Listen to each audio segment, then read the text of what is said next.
Hello everyone, welcome back to my YouTube channel. और आज मैं आ गई हूँ आप सभी का फेवरेट शो ये रिश्ता क्या कहलाता है कि आज के एपिसोड का रिव्यू लेकर।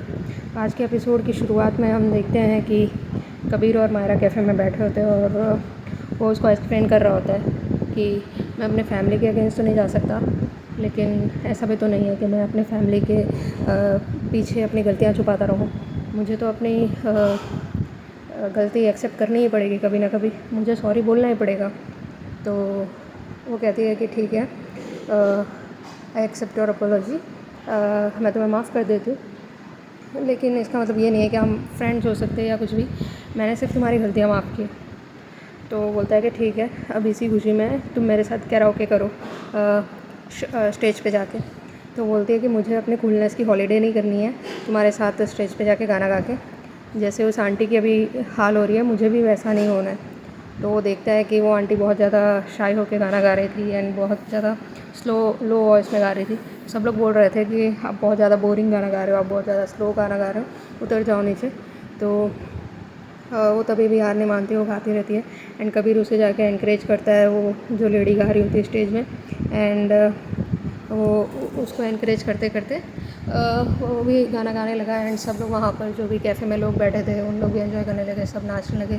एंड एक तरफ मुक्ति थी जो परफ्यूम मेकिंग क्लासेस में पहुंची थी एंड मायरा का वेट कर रही थी। तो वहाँ की जो टीचर थी उन्होंने बोला कि सिर्फ तुम्हारी बहन की वजह से सब लोग वेट कर रहे हैं, वो आएंगे कि नहीं। तो मुक्ति बोलती है कि ठीक है, आप क्लासेस स्टार्ट कर दीजिए, मैं आती हूँ। तो वो सोच रही होती है कि मायरा किस परेशानी में फंस गई है।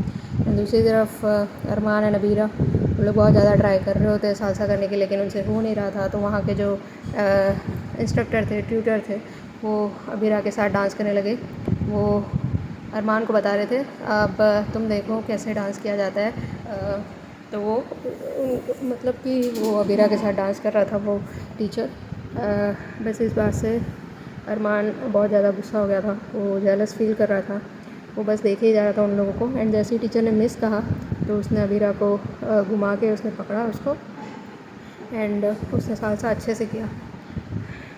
एंड मैं अबीरा ने कहा कि अगर तुम्हें इतना अच्छा आता था तो फिर तुमने किया कि नहीं, पहले क्यों फंबल कर रहे थे। तो कहता है कि मुझे तो आता ही था, लेकिन मैं ये चाहता था कि कोई टीचर को इनसिक्योरिटी फील ना हो, इसके लिए मैं नहीं कर रहा था। तो जो टीचर होता है वो कहता है कि ये इजी स्टेप से कोई भी कर सकता है, मैं तुम्हें एक चैलेंज देता हूँ, वो तुम करके बताओ। तो वो एक डिफ़िकल्ट सा स्टेप करता है टीचर किसी लड़की के साथ। तो अबीरा और अरमान को चैलेंज करता है कि ये करके दिखाओ तुम। तो अरमान बोलता है कि इतना इजी स्टेप तुमने किया, अगर तुम्हें करना ही था तो कोई डिफ़िकल्ट करके दिखा देते। तो फिर अबीरा कहते हैं तुम श्योर हो कि तुम मुझे पकड़ लोगे, तुम कैच कर लोगे मुझे। तो वो कहता है कि आई एम 100% श्योर, तुम बस पोजीशन लो और मेरे पास आओ। लेकिन फिर वो जैसे ही जंप करती है, अरमान कंट्रोल नहीं कर पाता और वो दोनों नीचे गिर जाते हैं। ये बात से वो दोनों को बहुत ज़्यादा एम्बेरसमेंट होती है, सब लोग वहाँ हंस रहे होते हैं एंड अबीरा गुस्से में वहाँ से निकल जाती है। एंड दूसरी तरफ मायरा जब फ़ोटो क्लिक करने के लिए फ़ोन निकालती है तो वो देखती है कि मुक्ति का कॉल आया हुआ है, तो वो उस कॉफ़ी शॉप में से चली जाती है। एंड यहाँ माधव रसगुल्ला कंपनी में आया होता है, उसको पता चल जाता है कि वो डिटेल्स किसके थे, तो उसको ही वो पूछ रहा था। तो वो बोल रहा था कि मैंने ऐसा कुछ किया नहीं है, आप सिक्योरिटी को बुलाता है और वो बोलता है कि इसे यहाँ से ले जाओ।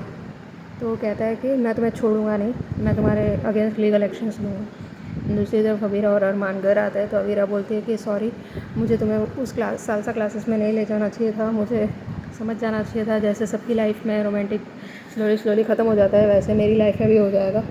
मैं कौन सी बहुत ज़्यादा स्पेशल हूँ जो मेरी लाइफ में सारी चीज़ें वैसे ही रहने वाली है, मुझे एक्सेप्ट करना पड़ेगा, हमारी लाइफ भी बोरिंग हो गई है। तो ये मेरी गलती है कि मैं तुमसे बिना परमिशन लिए सालसा क्लासेस ज्वाइन कर लिया था। यहाँ माधव उस आदमी को मारने वाला था जिसके अकाउंट में उसके पेंशन के पैसे ट्रांसफ़र हो रहे थे, वो उसको चिल्ला चिल्ला के बोल रहा था कि ये सब तुमने ही किया या फिर तुम्हारे बॉस ने ये सब करवाया है, ऐसे वो उसको मारने जा रहा था। तब तक वहाँ राघव आ गया। तो माधव जैसे ही राघव को बताने की कोशिश कर रहा था तो उसने बोला बस। तो माधव को लगा कि ये मेरी बात भी नहीं सुनना चाह रहा। तो फिर उसने जो एम्प्लॉय था उसको लाफा मारा और कहा कि मुझे तुम्हारा सच सुबह ही पता चल गया था सिर्फ इन्हीं का अकाउंट नहीं, तुमने कंपनी के आईपी एड्रेस को हैक करके बहुत सारे लोगों के पैसे ठगे। तो तुम्हारे खिलाफ़ जो भी सबूत है मैं सारे पुलिस स्टेशन में सबमिट करवा दूँगा और मैं कड़ी से कड़ी सज़ा दिलवाऊँगा। एंड वो किसी स्टाफ से बोलता है कि इसे पुलिस स्टेशन ले जाओ और इसे जेल में डाल दो।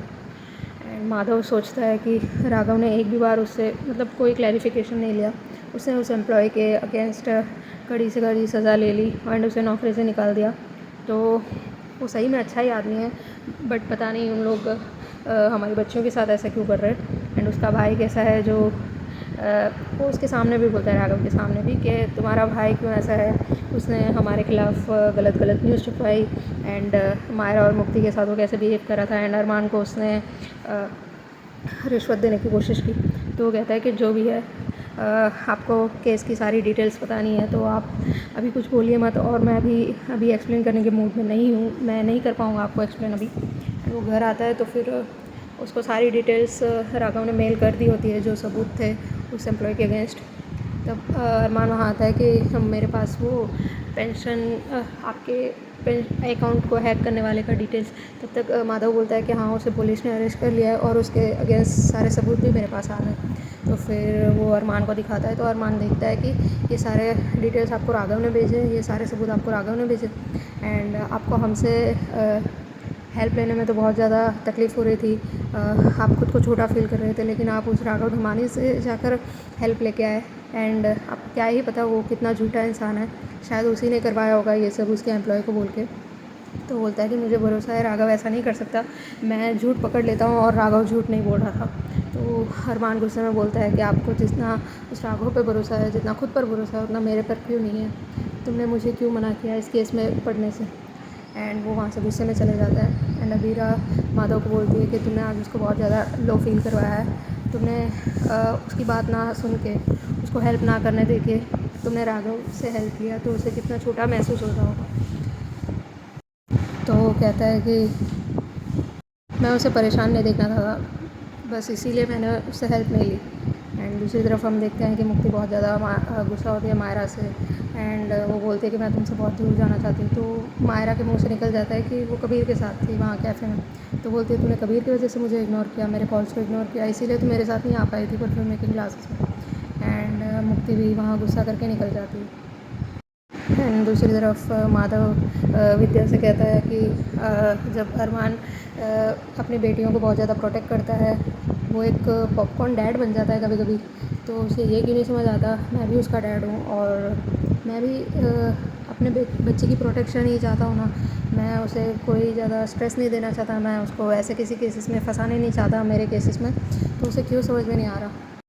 एंड अरमान अबीरा के पास आता है, वो बहुत ज़्यादा गुस्से में होता है जो भी हुआ होता है उसके और माधव के बीच में जो भी अनबन हुई होती है। तो उसने कुछ बुक किया होता है अबीरा के लिए, लेकिन वो उसको बता भी नहीं रहा होता है। वो बोलता है कि मुझे बहुत ज़्यादा इंपॉर्टेंट काम है, मैं जा रहा हूँ। तो अबीरा उसको बुलाती है एंड वो उसके लैप में सर रख के स्ट्रेस आउट फील करता है।